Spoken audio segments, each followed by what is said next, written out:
Depression का कहीं लक्षण नहीं देता, शादी अटेंड कर कर आता है, वो आत्महत्या क्यों करेगा?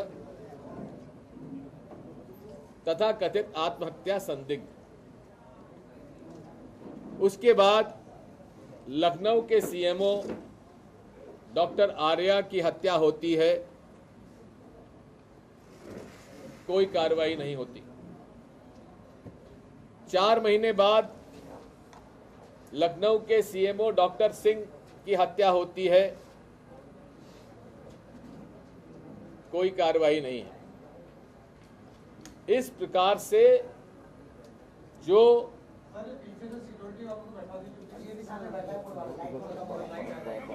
अब भैया यहां कोई खतरा नहीं हम लोगों को। कैबिनेट सेक्रेटरी साहब प्रेस कॉन्फ्रेंस लेके कहते हैं कि 2 मंत्रियों को, श्री बाबू सिंह कुशवाहा और अनंत कुमार मिश्रा जी को इसलिए हटाया गया क्योंकि स्वास्थ्य विभाग में अनियमितताएं पाई गई। अगर अनियमितताएं पाई गई तो उस पर क्या कार्रवाई हुई? केवल इस्तीफा लेना ही पर्याप्त नहीं है। अगर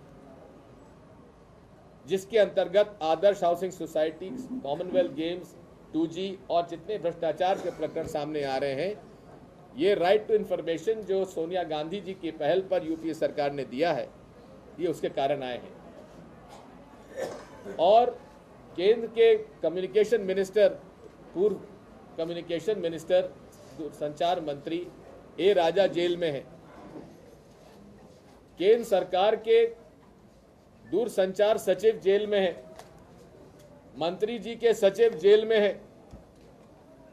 मनी लॉन्ड्रिंग एक्ट लाई है तो यूपीए सरकार लाई है, और उस मनी लॉन्ड्रिंग एक्ट के अंतर्गत झारखंड के तत्कालीन मुख्यमंत्री मधु कोड़ा आज तक जेल में है। उनके साथ उनके मंत्री, कई मंत्री भी जेल में हैं। किसी को नहीं बख्शा गया और आगे भी नहीं बख्शा जाएगा। आज हालात यह है कि 2G के अंतर्गत जो टॉप कॉरपोरेट हाउसेस के बड़े बड़े अधिकारी को जेल भेज दिया गया है। क्या इफेक्टिवनेस है? साथ में कांग्रेस पार्टी के नेता श्रीमती सोनिया गांधी जी ने अमर सिंह ने पुलिस को दे दिया है, जांच करेगी। देखिए, मैं इस बात में मैं उनके कॉन्शियस पे छोड़ता हूं कि शांति भूषण जी बहुत ही संवेदनशील व्यक्ति हैं, बहुत PIL लड़ते हैं, जनता की लड़ाई लड़ते हैं, जनता की विश्वसनीयता पर बड़ा उनका ध्यान रहता है, तो ये तो उन्हीं पर निर्णय छोड़ना चाहिए। एक चीज और है, कल इलाहाबाद हाईकोर्ट ने कुछ सवाल उठाए हैं जो आपकी सरकार से सीधे जुड़ते हैं। उनका कहना है कि क्या गवर्नमेंट ऑफ इंडिया को कोई अथॉरिटी है कि कोई कानून बनाने के लिए पब्लिक के एक सेक्शन को किसी कमेटी में शामिल करे, और अगर करे तो उसका क्या क्राइटेरिया है? जो लोग हंगर स्ट्राइक कर रहे हो, जो एजिटेशन कर रहे हैं इस मुद्दे पे, उनको करना चाहिए, या तमाम दूसरे लोग जो उस मुद्दे से प्रभावित हैं लेकिन हंगर स्ट्राइक और एजिटेशन किसी और का मिला, न किसी ने मुझसे इस बारे में चर्चा की। जिस तरह नॉन ऑफिशियल मेंबर्स ने अपने एसेट्स डिक्लेयर करें, क्या नहीं आप एक्सपेक्ट करते हैं कि चिदम्बरम साहब और जो बाकी ऑफिशियल मेंबर्स हैं यूपीए गवर्नमेंट के नॉमिनी इस कमेटी में, वो अपने एसेट्स डिक्लेयर करें? वो तो हम लोग हर चुनाव लड़ते हैं तो एसेट डिक्लेयर कर देते हैं। इसमें इस कमेटी के रेफरेंस में बात इसकी जरूरत, बात यह है, मैं आपको बता देता हूँ, राजनेताओं को हर 5वें साल चुनाव लड़ने के समय अपने एसेट्स डिक्लेयर करने होते हैं। सुन लीजिए, आपको सुनना नहीं तो मैं चुप बैठ जाता हूँ। जहां तक दूसरे लोगों का है, उनके एसेट्स डिक्लेयर नहीं थे, उन्होंने डिक्लेयर कर दिए। वो भी अपना रिटर्न फाइल करते हैं उस हिसाब से, हम भी फाइल करते हैं। लेकिन देखिए, रिटर्न कर फाइल करना एक बात होती है, relevant is what is irrelevant. Yes, जी हाँ।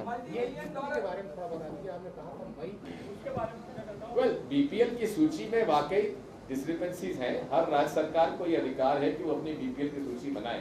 केंद्र सरकार तो केवल एक पॉलिसी बनाती है, और बीपीएल की सूची उत्तर प्रदेश में हमारा जो अनुभव है वहां पर यह है कि गरीब का नाम उससे कटा हुआ है और बहुजन समाज पार्टी के कोऑर्डिनेटर, उनके कार्यकर्ताओं के नाम उसमें जुड़े हुए हैं। यस। सबसे ज्यादा दंडित किया लोगों को कहाँ पर? भ्रष्टाचार में। जी, भ्रष्टाचार में सबसे ज्यादा लोगों को आपने जेल में भेजा, लेकिन ये सोनिया जी संज्ञान में ली तब भेज दिया आपने कि विपक्ष ने मजबूर कर दिया उनको अंदर डालने? सुन लीजिए, मधु कोड़ा का केस तो अपने आप सामने आया, उनके खिलाफ कार्रवाई हुई, CWG में भी कार्रवाई हुई, राइट